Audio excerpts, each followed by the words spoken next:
All right. Good evening, ladies and gentlemen. Welcome to the Chapter 4 lecture in our Principles of Management class. Today, we are going to be taking a look at globalization and the differing factors and practices of business and management across the globe. So, we're going to take a look a little bit about dealing with an ever-changing world, and a world that, quite frankly, is becoming a heck of a lot more smaller than probably your parents or your grandparents were accustomed to growing up.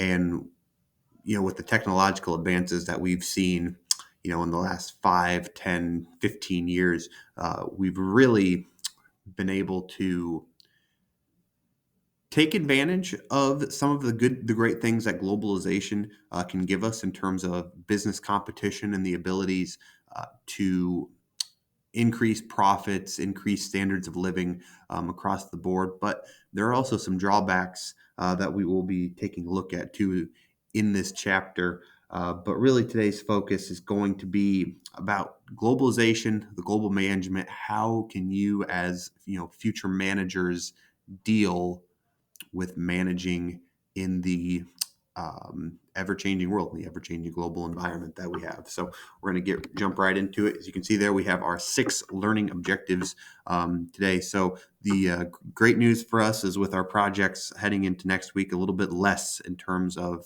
your requirements for this project, obviously with only 18 questions this week. So be sure you're taking a look at these learning objectives, applying them with your notes, and then also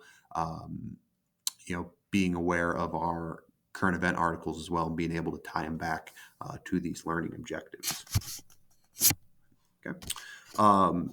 Taking a look too at managing you, right? So as you kind of develop managerial practices and think about, the longer term here, cultural awareness is such an important part of where we're at, not only in terms of business, in terms of globalization, right? We mentioned how the world is getting smaller, right? It's a heck of a lot easier now in 2023 to be able to contact a branch manager in London, England, or in Seoul, South Korea, or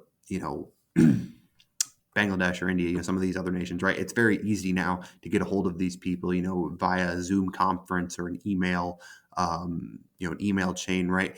These were things that, 30, 40, years ago, we simply, we didn't have, right? The process was much more slow, right? In terms of being able to contact individuals, from foreign nations, right? However, now as we enter this technological age and our borders become smaller and the world becomes smaller, it's really important as a manager to understand your research, understand that the way things are done in, say, a United Kingdom or India or South Korea or Japan, right? It's things are done differently there in terms of managerial practices and how businesses conduct their behavior, right? So it's important to do your research.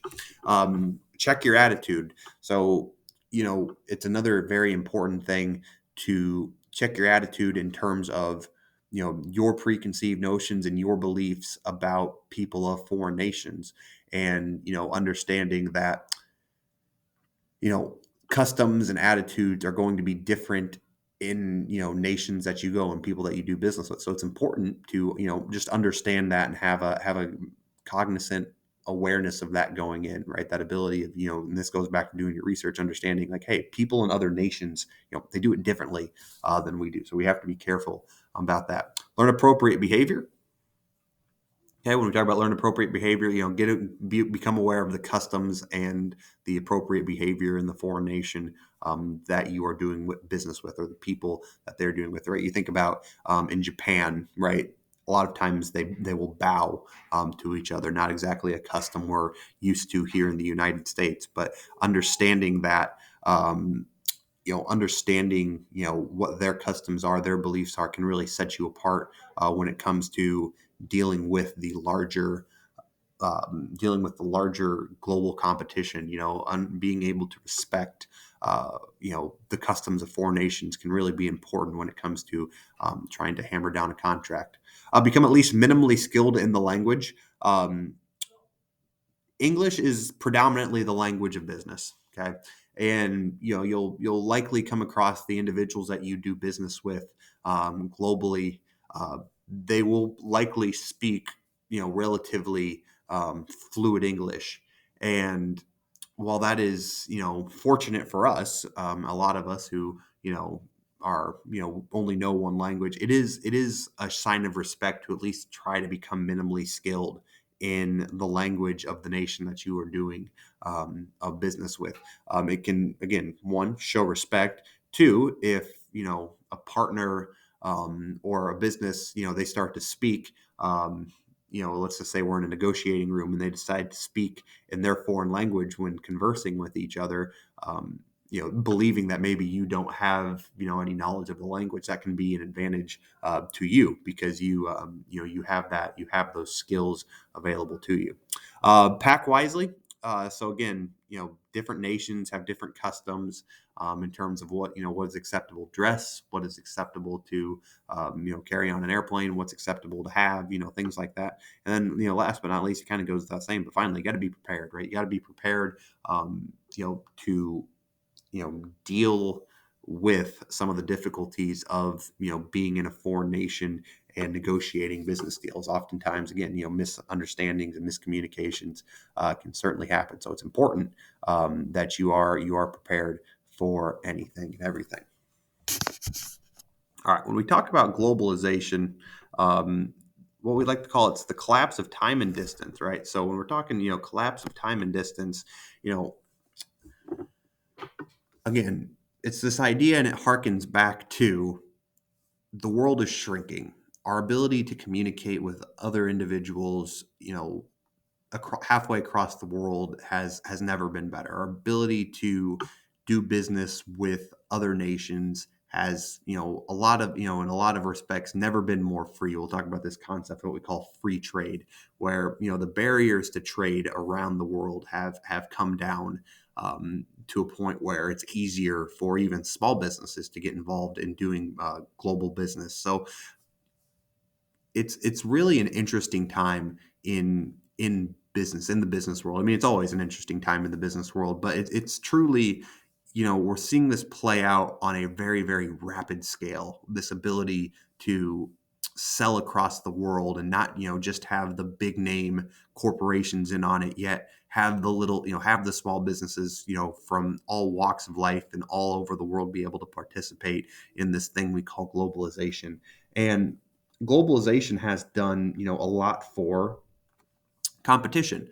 The ability for some nations to produce things at a cheaper clip than we are, say, here in the United States, in theory helps, United States citizens, in that it will bring the costs of their products down. Think about, just as a simple example, bananas in Guatemala, right? Where, here in the United States, we can probably grow bananas in some places of this country, right? We can grow them in, probably California, probably grow them in Florida, right? But we're kind of limited on the places that we can really grow bananas. If, hypothetically, we only bought bananas from California and Florida here in the United States, first of all, we wouldn't have that big of a supply because there's only a finite amount of space that bananas can be grown here. And two, we don't really have that many places that have the appropriate climate for bananas to grow, right? So how does this relate to bananas in Guatemala? Well, Guatemala has much in the way of banana farms, and they have a great climate for them to grow. So they can produce them at an incredibly cheap rate. And then, even with getting the cost of shipping them here to the United States, they can still produce them at a lower cost than we'd probably be able to do in Florida and California. So this idea of globalization is that it helps bring prices down, right? Or it helps bring prices down where, we're spending less money on bananas because another nation that we trade with can do it more effectively and more cheaper, right? You're seeing competition. If you look in your table on 4.1 on page 141 of your book, you see country rankings for competitiveness in 2019, and you see that Singapore is actually the most competitive business environment in the world, and the United States is a close second there, which is really fascinating. But you're seeing a lot of countries there: Hong Kong, Netherlands, Switzerland, Japan, Germany, Sweden, United Kingdom, and Denmark, that kind of round out the top 10. And you kind of see these nations that are really engaged with the world in world trade. You see nations like the Netherlands, Germany, Sweden, and Denmark that are part of the European Union, that we'll talk about later as a trading bloc that promotes free trade. You see, nations like Singapore and Hong Kong, where their technological advances and their efficiency have allowed them to achieve heights, really not seen by a lot of nations. You see companies like countries like Japan, where again technologically sound, advanced, efficient. The United Kingdom, a population center, one of the pillars of the world in terms of global powers, and of course you have the United States, which represents the biggest economy in the world. But what you see is you see a lot of nations that are free in a lot of respects, right? They have the ability to go out there and do business.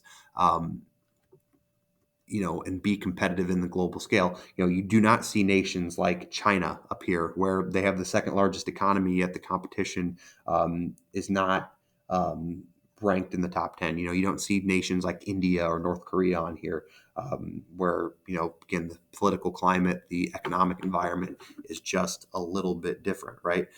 So it's one thing too, where we take a look at that, but then we talk about, another thing like GDP, where gross domestic product is highest in the United States. So if you look at GDP, it's the total amount of value for all goods and services produced in a country. The United States still remains on top when it comes to that. However, if you look at GDP per capita, which is GDP per person, the nation of Qatar is actually on top when it comes to GDP per capita or GDP per person. So Qatar is doing more with their limited population than the United States is with their rather large population. In fact, the United States actually ranks 12th when it comes to GDP per capita rank. So it is an interesting way to kind of scope and look at how all of these individual nations shake out in the world rankings. Okay. Then we talk about the global village, and really, when we talk about the global village, again, it's that idea we're shrinking, right? We're no longer spread out. We are, coming closer together, and a lot of it has to do with electric commerce, or is what we call e-commerce. Right now, we have the ability to shop and buy online, in addition to all of the ways now that we can communicate and talk with each other. So again, it's this idea of the rise of the global village, and you've seen it happen so quickly. And I mean, we're talking the last 15, 20 years that this has really come together, which leads us again to that idea of, it's one big market, and that one big market is in fact the global economy. Okay. And we talked about this a little bit earlier. We talked about competition, globalization there. U.S. still the largest economy, but number 2 in competitiveness. So again, kind of retracing here, taking a look at the global village and electric commerce. So the hallmark of great civilizations has always been great systems of communication, and that has rung true probably throughout history. You go all the way back to the first great Roman empires, the Egyptians, later the English and the French and the Spanish, in terms of how they were able to grow their empires, nearly worldwide. You think about in Central America, the Aztecs, the Incas, the Mayas. A lot of it boiled down to communication and the ability to sort of, keep your shape and be able to, fend off threats when they may arise. So, we've seen this on a large scale, that the ability to communicate is key when it comes to, remaining in power and expanding your power.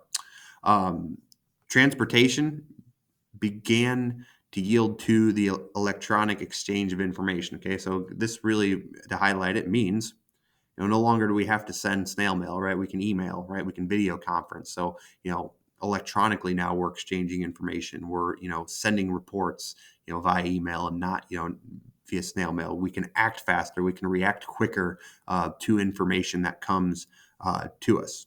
Okay. The world became even faster and smaller when the AT&T launched their first cellular communication system. So again, when AT&T decided, to connect the world, via cell phone, again, another great example of how it became smaller. Their abilities to reach and contact people incredibly quick. And then, of course, the internet, worldwide computer links, the network of networks, right? So we're seeing, really technology as the instigator, the catalyst for us, becoming this global village, right? This almost group of local e-commerce, not e-commerce, but this almost local group when it comes to the world economy. So one big world market, the global economy. So economies of the world are increasingly tied together. All right. And we see this play out all of the time when it comes to elections in nations.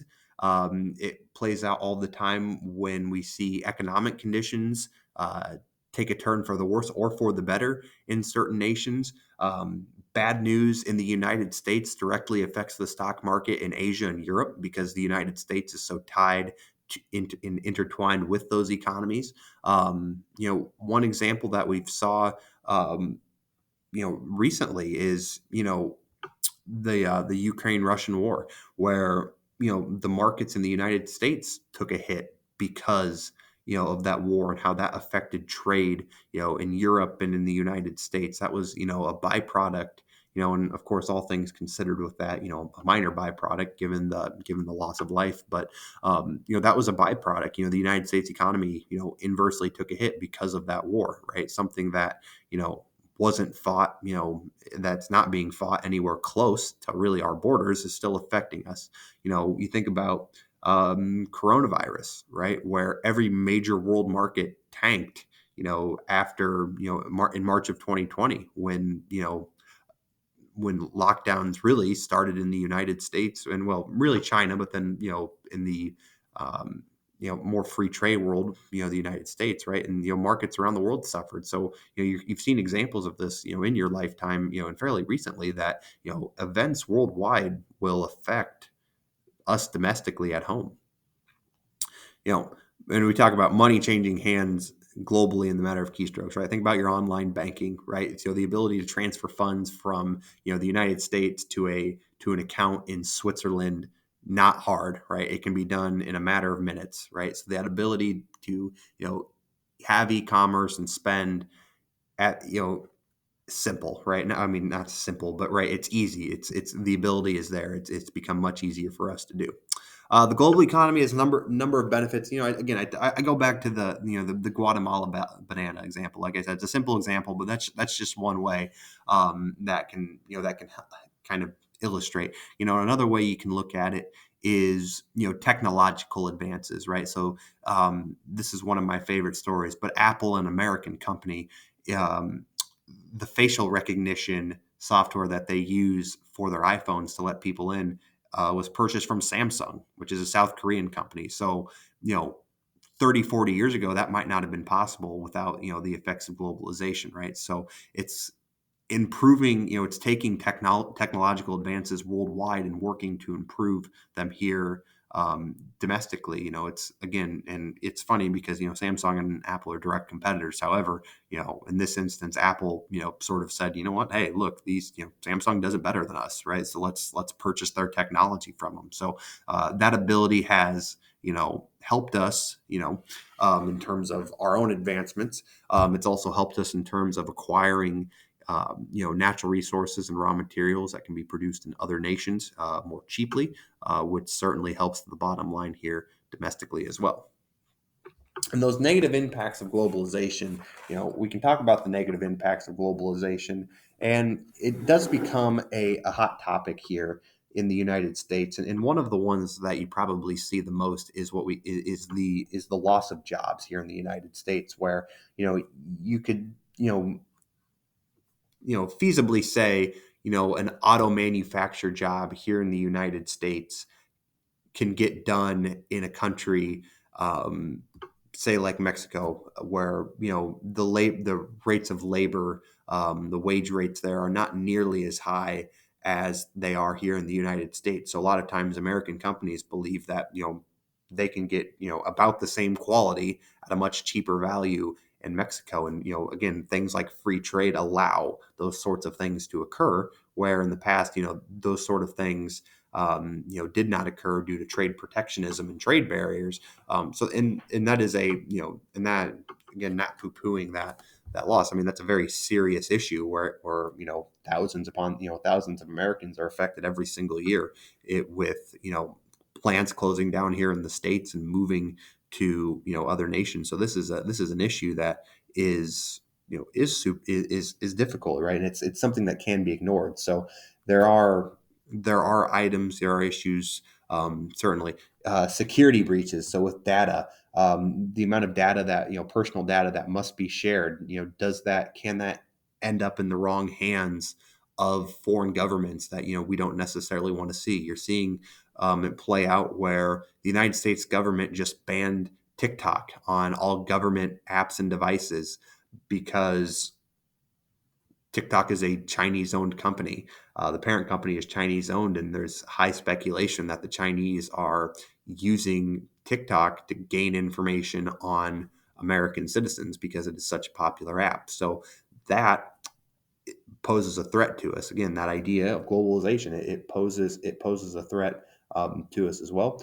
You're also seeing things, a negative effect of, and we've seen it with coronavirus, but a negative effect of global supply chain issues, and supply chains breaking down all over the world due to COVID policies uh, differing via each nation. So you're seeing China up until recently had what was called a one COVID policy or zero COVID policy, where uh, outbreak of COVID could shut down an entire city. And if that entire city, none of the factories are up and operating. Well, if none of the factories are up and operating, that affects people in multiple foreign nations that are looking to, say, buy a car, right? So the factory's not up, it means the car isn't getting made, right? So or even worse yet, not even worse yet, but even then, some places, well, maybe it's a parts factory where they manufacture parts. Well, the part can't get in. Well, now we have people backed up here in the United States, due to um, one policy, or one no, or excuse me, a zero COVID policy in China. So those negative impacts of globalization, they do exist, and there is no way around it, and they certainly do need to be acknowledged. So, UN international management. So, why learn about international management? So, again, it's kind of the idea of it prepares you to work with foreign customers or suppliers for a foreign firm in the United States or for a U.S. firm overseas. So that successful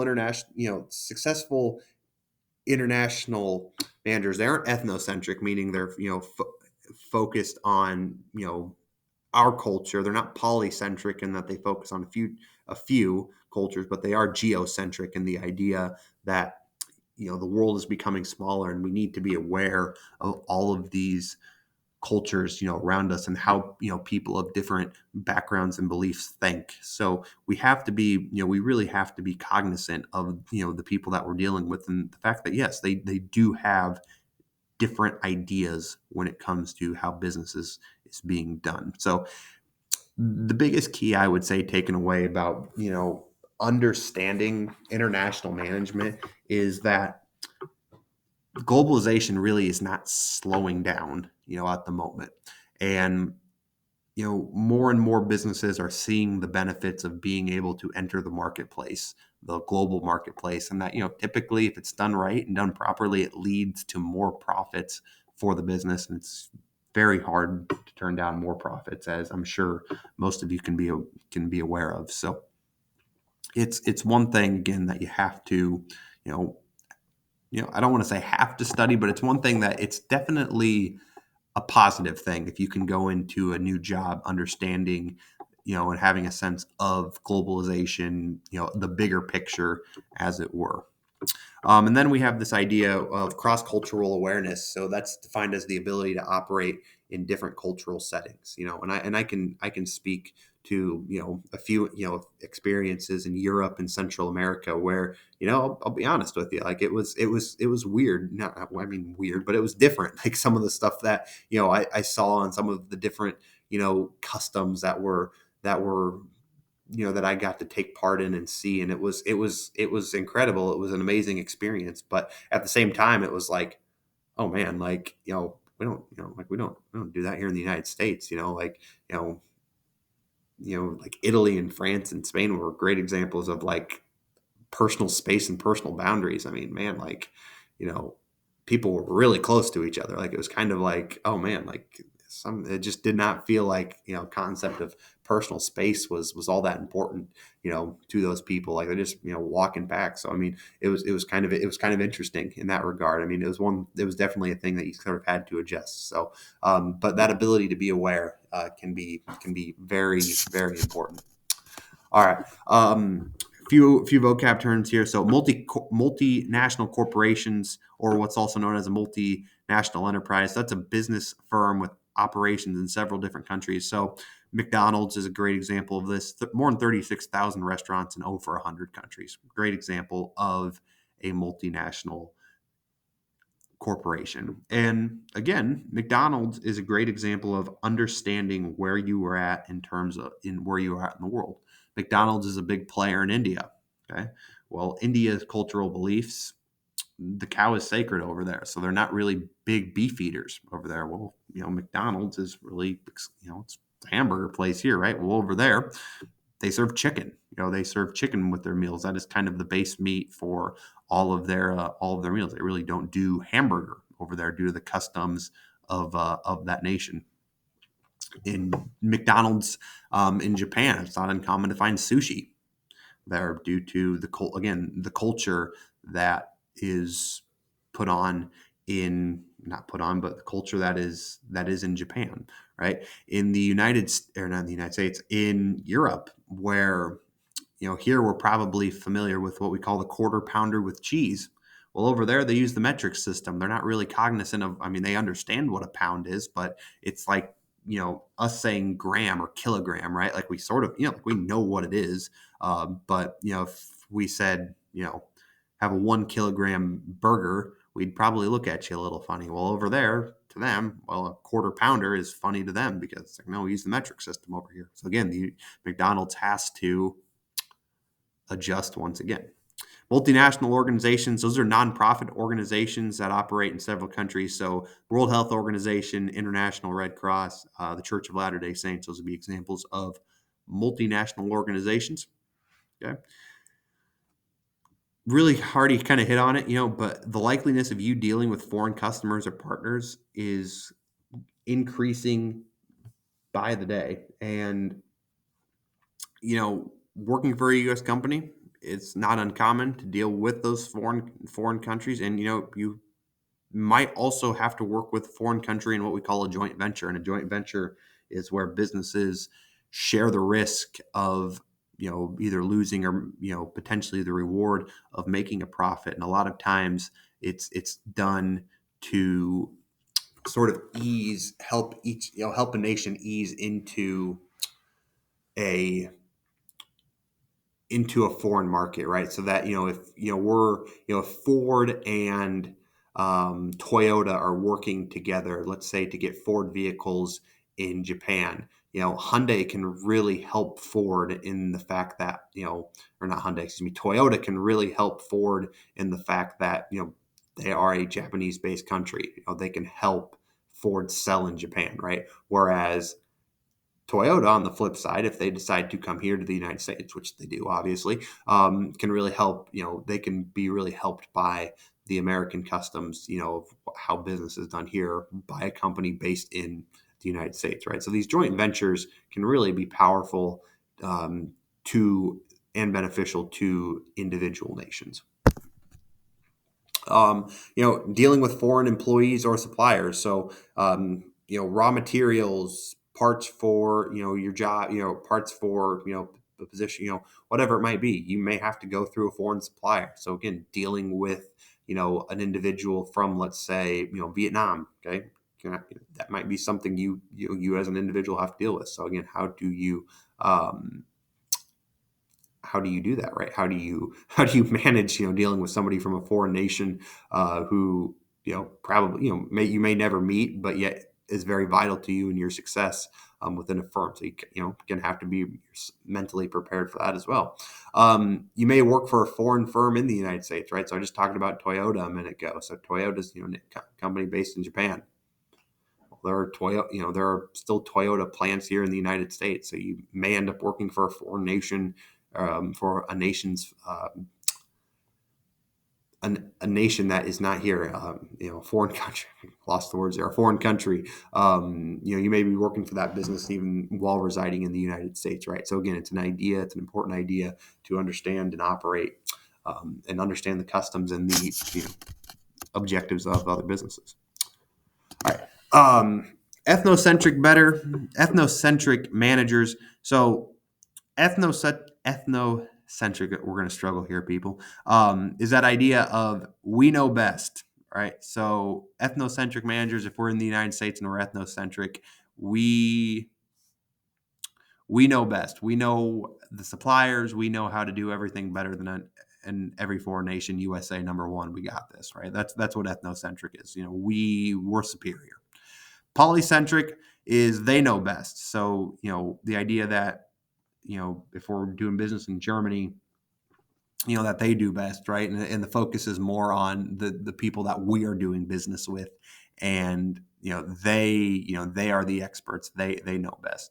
However, the one that we're striving to go for is geocentric. And geocentric is what's best for everyone, what is most effective, and I don't really care where it came from. If it came from the Germans, the Japanese, the Italians, the Spanish, the Americans, geocentric managers say what's most effective. I don't care where it came, where did it come? It doesn't matter where it comes from, right? So geocentric are the ones that we're talking to here. And if we're going to be completely honest, it's not uncommon to have a lot of deals made by a lot of different countries. So it might not just be the United States and Germany working together. It might be the United States, Germany, and France working together, and that brings a lot of different perspectives and ideas coming to the table. So that geocentric manager is going to figure out what is most effective, and it doesn't really matter who it comes from.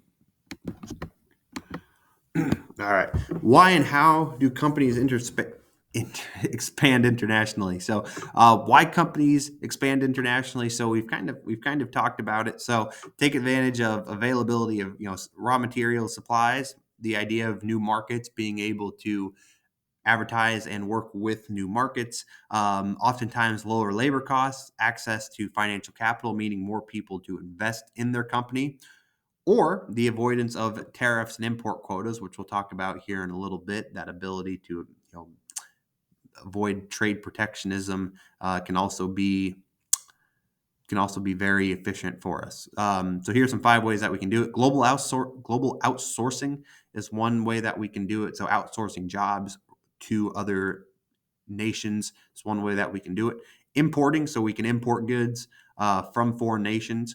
We can export, and then we can also do what's called counter trading, where we're we're trading with each other. There's really no further explanation needed, but exporting, sending goods to foreign nations. Licensing and franchising are 2 ways that we can work together in terms of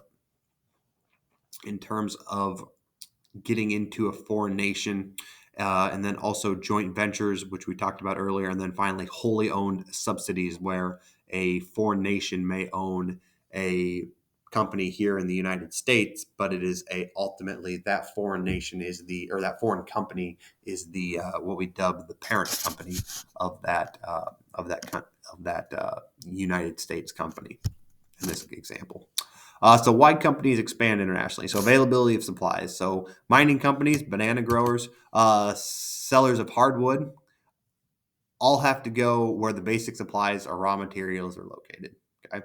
So lithium mines are really important right now for batteries. Well, if there's an abundance of lithium mines in the Democratic Republic of the Congo, we might have to start talking to the people of the Democratic Republic of the Congo to get there to mine, that lithium. Okay. Then we've got, banana growers. We talked about that. Sellers of hardwood. You know, well, Brazil has a rather large rainforest. Okay, might be easiest to go there, right, and find those raw materials. I mean, I hate to be that flippant about it, but it's that's just kind of the way it goes sometimes in terms of how they decide where to set up shop.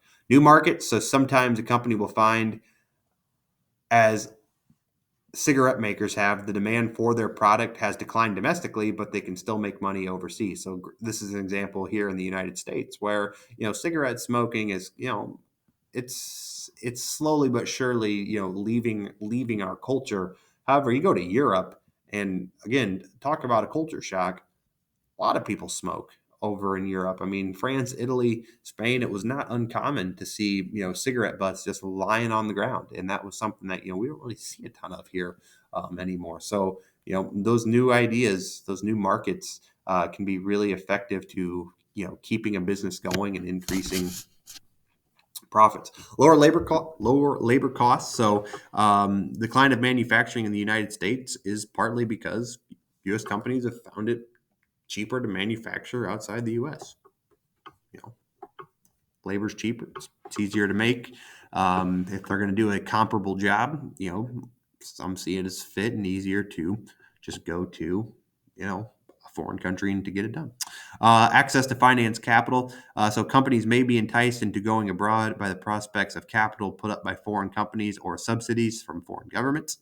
A sovereign wealth fund is a government owned investment fund that often invests in foreign assets. So, sovereign wealth funds, um, sports people will see this with some of their favorite European soccer clubs. So, clubs like Manchester City, who are predominantly backed by the Saudi Arabians, a Saudi public investment fund. Or Paris Saint Germain, PSG, backed by the Qataris. You're seeing that these companies, these sovereign wealth funds will invest into foreign assets and, immediately become contenders in their respective leagues.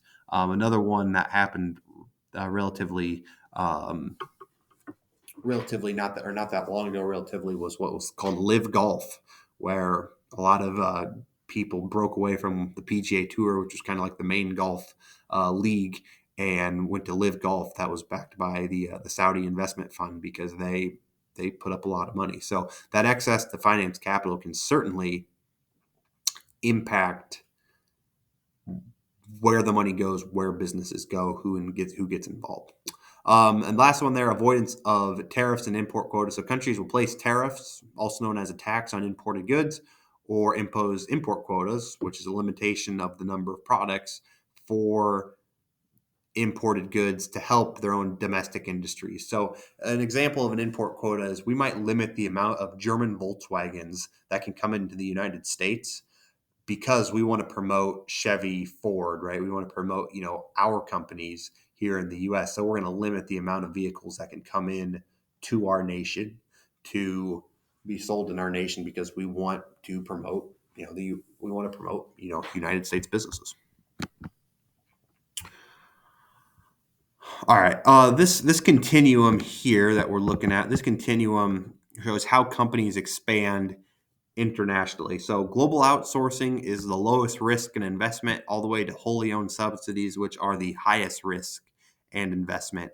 And the further right you go on the continuum, the more invested that you get into actually making these things work. All right. And again, talking about global outsourcing, we've kind of discussed it, using suppliers outside the company to provide goods and services. Okay. A lot of times that is done by what's called global outsourcing or offshoring. Importing, exporting, counter trading, discussed that already. Licensing. So licensing and franchise are two aspects of the same thing. Although licensing is used by manufacturing companies, franchise is more frequent by service companies. So they're very closely related. And licensing, a company allows a foreign company to pay a fee to make or distribute the first company's product or service. So in that case, in a licensing agreement, if we were making Monopoly games here in the United States and we wanted to sell them in Germany, we would get a licensing agreement with the Germans and then distribute our Monopoly games to them. And then with franchising, that's licensing in which a company allows a foreign company to pay it a fee and a share of the profit in return for using that first company's brand name and package of materials and services. So again, franchising would be a great example of McDonald's or operating in Japan. Service business operating in Japan, they pay a fee, a share of the profits, and then they can use their name and service in that nation. Joint ventures, we really spent a lot of time on joint ventures earlier, so we won't repeat there. And then wholly owned subsidy, which again is totally controlled by a parent company in the U.S. and not necessarily in the U.S. I guess for the U.S. for us, I guess. However, it could be any foreign nation really. The world of free trade, so regional economic cooperation and competition. So we're going to talk about barriers to international trade, organizations promoting international trade. We're going to discuss some of the major trading blocks in the world. We're going to talk about the most favored nation trading status. We're going to talk about exchange rate, and then we're going to talk about the BRICS countries' important international competitors. So we're going to kind of dive into that here for the next part of this chapter. So barriers to international trade, we've got tariffs, import quotas, and then finally sanctions and embargoes. Tariffs, you guys have probably heard of in your travels in high school. But tariffs are really just a tax levied on imports, and it's designed to raise money for that government. An example of that would be all taxes imported on imported oil in the United States. So, and a lot of times too, these are protective. So if I place a tariff on a German Volkswagen, that means the German Volkswagen's price is going to be artificially higher due to that tax being placed on it. Therefore, the German Volkswagen is going to cost less than the American Ford because there is no tariff placed on the American Ford since it is American.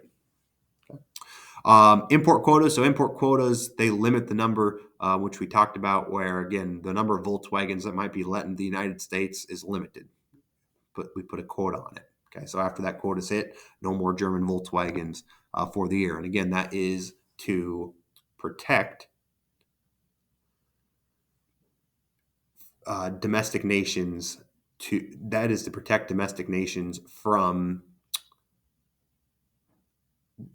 foreign countries flooding the market with potentially cheaper vehicles, right? So if Volkswagen is able to sell their vehicles really cheap and there's no import quotas, they could import as many German Volkswagens as, they desire, and they could sell them here and undercut the prices of Ford and Chevy here in the U.S., right? So just as an example, so those import quotas are there again to sort of help domestic businesses succeed.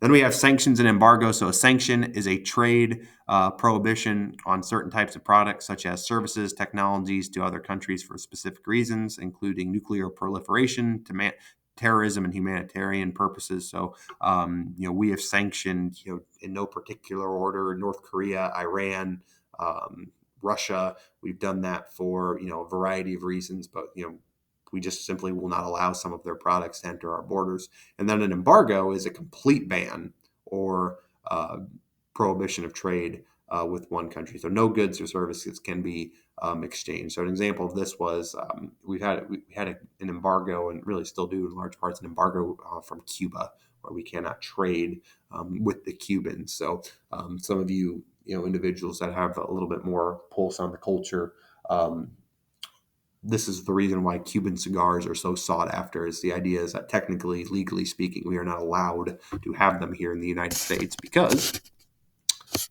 we currently have an embargo with them. All right. Organizations promoting international trade. So the World Trade Organization, the World Bank, and the International Monetary Fund. So the World Trade Organization, they referee disputes between nations to ensure that all trade is being fair.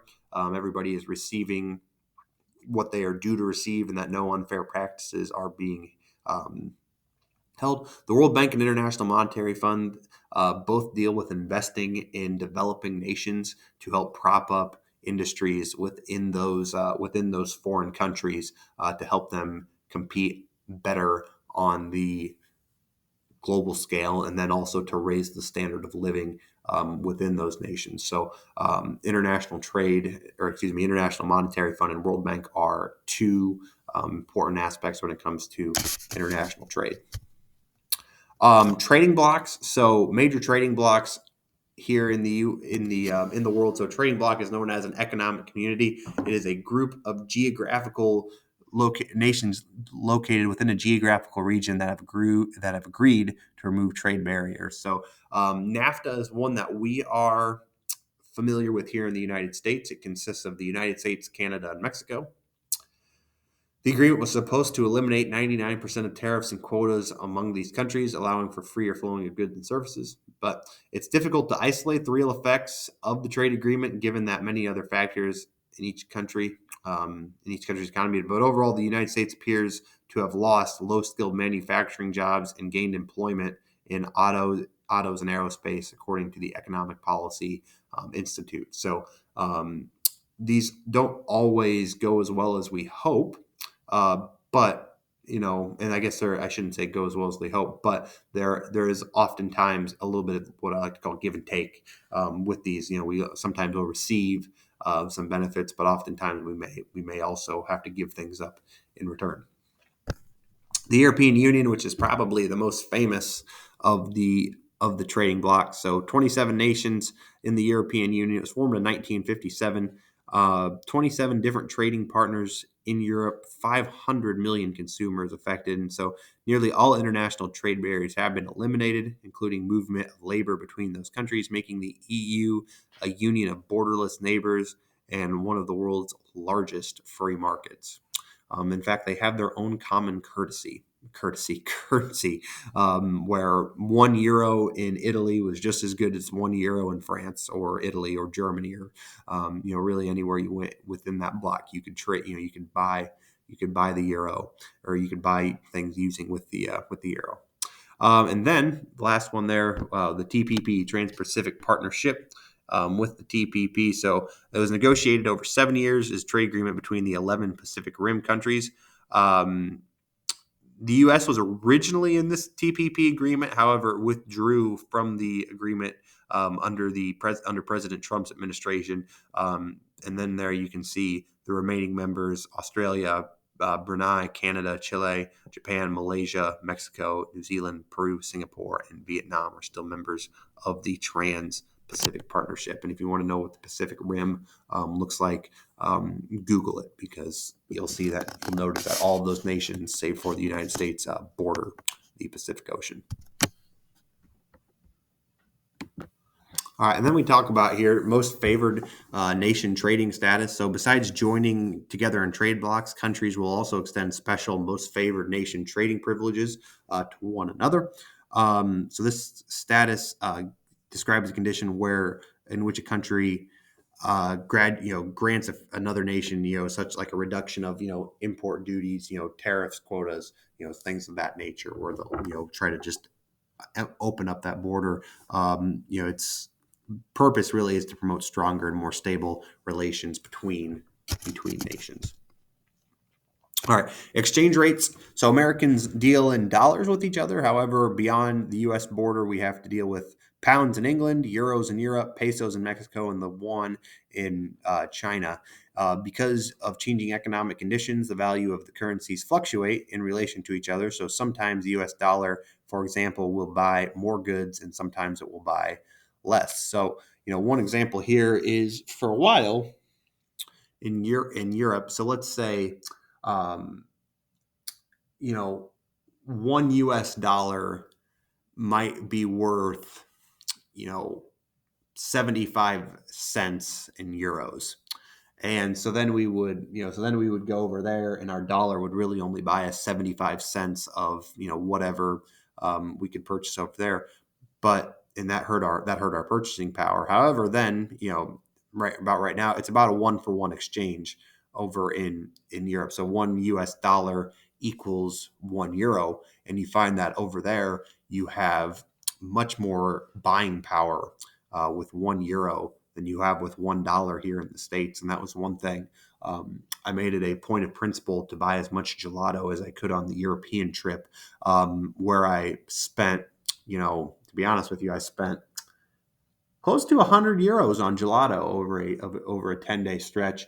And honestly, the exchange rates were so favorable in the United States that €100 ended up coming out to like you know $80, and in the US, where that the amount of gelato I ate and over there, to be honest with you, it probably would have been a lot more here. So it was nice to kind of benefit from a positive exchange rate, because I just got to eat a lot more, right? So those exchange rates have been in our favor as well. Another one too, 1 peso right now in Mexico is worth about 5 cents here in the United States. However, about 15 years ago, 1 peso was worth a dime, right? So the value of the peso has nearly halved in comparison to the U.S. dollar, which is really tough for vacationers from Mexico coming up to the United States, because their pesos simply aren't worth as much here in the U.S. So those exchange rates can really have real profound impacts on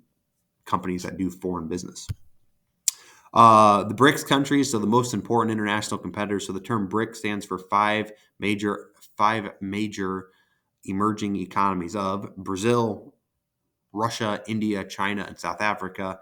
Though they are not a trading bloc as such, the BRICS are important because they hold 40% of the world population. So these individuals, 40% population, it speaks for itself. However, these are nations that I would describe as still sort of developing, and nations that probably really have not reached their full potential in terms of what they can probably become. So Brazil, a lot of it due to their economic their economic instability, but their political instability. Russia, due to their political instability from the dissolution of the Soviet Union, to now with Vladimir Putin in charge and them currently fighting a war with Ukraine, has affected their standing in the world, their ability to trade. India is a nation that is going to pass, if it hasn't already passed, China as the most populous nation in the world. However, their economic instability and their inability to this point to realize the potential of their manufacturing prowess has struggled there. China is another one, just with their economic and governmental systems. They're emerging. They have the second largest economy in the world. However, given the amount of people that they have, they're relatively poor when it comes to GDP per capita. Because they are not able to best nations such as like the United States, even though the United States has literally a billion less people than the population of China. And then South Africa, an interesting example where they are recovering really from political instability in the late 90s, with the apartheid in the South African government. So these are nations that again are important international competitors. They hold a large swath of the the world population. There we go. The world population, however, they've been really unable to capitalize on their human capital to this point. The value of understanding cultural differences. So the importance of national culture, understanding what other nations do, cultural dimensions, the Hofstede and Globe project models. Be sure to take a look at those when reading the chapter. Some important stuff there when it comes to Hofstede, especially.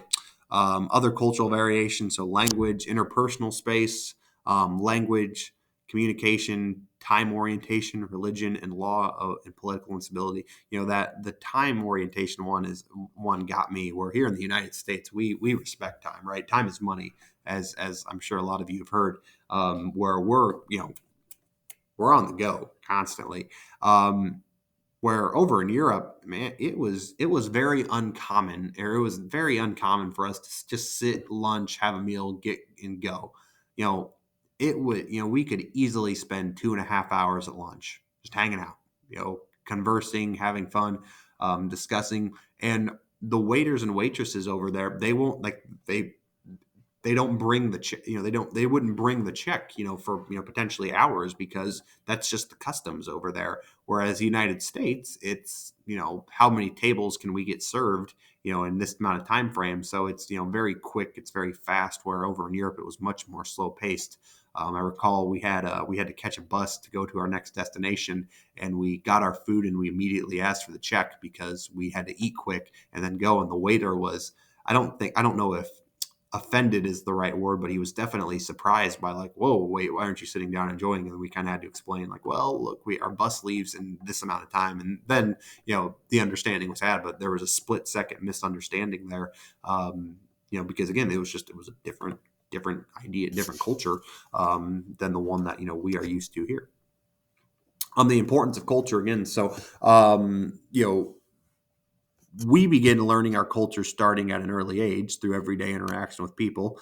But because culture is made up of so many different nuances, visitors to a different and unfamiliar culture may experience feelings of discomfort and disorientation. So, a nation's culture is the shared set of beliefs, values, knowledge, and patterns of behavior, common to a group of people. And cultural anthropologist Edward T. Hawley puts it as, since much of culture operates outside our awareness, frequently we don't even know what we know, and we unconsciously learn what to notice and what not to notice, and how to divide time and space, how to walk and talk and use our bodies, and how to behave as men or women, how to relate to other people, how to handle responsibility. So these feelings are generally associated with not understanding the verbal and nonverbal communication of a host nation, and the need to adapt to accommodate for those differences in lifestyle, living conditions, and business practices in another cultural setting. So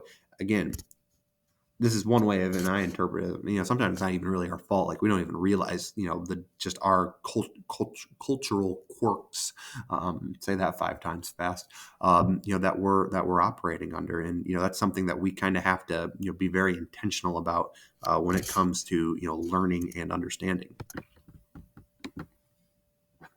All right, cultural dimensions, the Hofstede and Globe project model. So misunderstandings and miscommunications often arise in international business relationships because the people don't understand the expectations of the other side.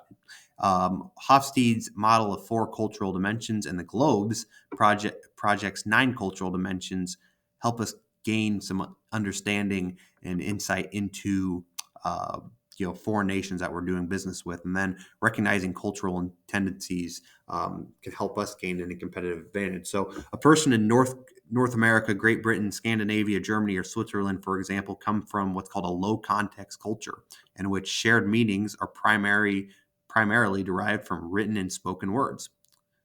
Someone from China, Korea, Japan, Vietnam, Mexico, or many Arab countries, on the other hand, come from a high context culture in which people rely heavily on situational cues for meaning when communicating with each other, relying on nonverbal cues as to another person's official position, status, or family connections. Dutch researcher and IMB psychologist Gert Hofstede collected data from 116,000 IBM customers in 53 nations and proposed Hofstede's model of 4 cultural dimensions, which identified 4 dimensions along the national cultures that can be placed: individualism/collectivism, power distance, uncertainty avoidance, and then masculinity and femininity. The Globe's project 9 cultural dimensions. So power distance. So how much unequal distribution of power should there be in organizations and society? Power distance expresses to a degree to which society's members expect power to be unequally shared. Uncertainty avoidance. So how much should people rely on social norms and rules to avoid uncertainty? Uncertainty avoidance expresses the extent to which a society lives on social norms and procedures to alleviate unpredictable future events. Individual collectivism. So How much should leaders encourage and reward loyalty to the social unit? Institutional collectivism expresses the extent in which individuals are encouraged and rewarded for loyalty to the group as opposed to pursuing individual goals. In group collectivism, gender egalitarianism, man, I about butchered that one. Assertiveness, future orientation, performance orientation, and then humane orientation make up numbers 3 through 9 there, and I'll have you guys read through that as you are reading through the book and through this chapter there. But I wanted to touch on the globe's 9 cultural dimensions. So having a better understanding of these items in both Hofstede and the Globe's projects will help, again, you do business internationally when it comes to understanding what is expected of you in a foreign nation. All right, so other cultural variations, interpersonal space, communication, time orientation, religion, and law and political stability. So language. So naturally, more than 7,100 different languages are spoken throughout the world. And like I had mentioned earlier, the global business speaks English, although Mandarin Chinese and Spanish are spoken by more people globally. It's possible to gain some language proficiency online. So again, consulting and that ability to learn that baseline understanding, that baseline knowledge will help you. Interpersonal space, people of different cultures have different ideas about what is acceptable interpersonal space. That is, how close or far away one should be to communicating with another person. The average interpersonal space for social distance, personal distance, and intimate distance across 42 countries was 4.3 feet, 3 feet, and 1 foot, respectively. Communication research has found that cross-cultural communication competence plays a critical role for expatriates to communicate effectively. Time orientation, so monochronic time. So that time, this kind of time is standard in American business practice, at least until recently. This is a time preference for doing one thing at a time. This perception time is being viewed as limited, precisely segmented, and schedulally driven. Polychronic time, this outlook on time is the kind that prevails in the Mediterranean, Latin America, and especially in Arab cultures. This is a preference for doing more than one thing at a time. Here, time is viewed as being more flexible and multidimensional. Religion, enough said. Law and political stability. So every firm contemplating establishing itself abroad must deal with the other country's laws and business practices, which frequently involves making calculations about political risk that might cause loss of a company's assets or impair its foreign operations. See Russia as an example of that for United States businesses doing business there. Instability. So even in a developed country, maybe victimized by political instability such as riots or civil disorders. Expropriation is defined as the government seizure of domestic or foreign assets. In 2019, Vancouver authorities recommended the expropriation of 2 rundown hotels for $1 each. Corruption, whether it's the Mordida in Mexico, the Huilu in China, or the I don't even want to try. It means the same thing, bribe, right? So the Foreign Corruption Practices Act makes it illegal for the U.S. employees and companies to make questionable or dubious contributions to decision makers in foreign nations. And that one, Russia, really got me. Labor abuses. So overseas suppliers may offer low prices, but working conditions may be harsh, and as seen as a case for garment makers in a wide variety of foreign nations. We sometimes refer to them as sweatshops. You see here, this just talks about other countries' variations. So it talks about comfortable and interpersonal space for different countries. So you can see there people's ideas about social distance, personal distance, and intimate distance. So you can read up on that.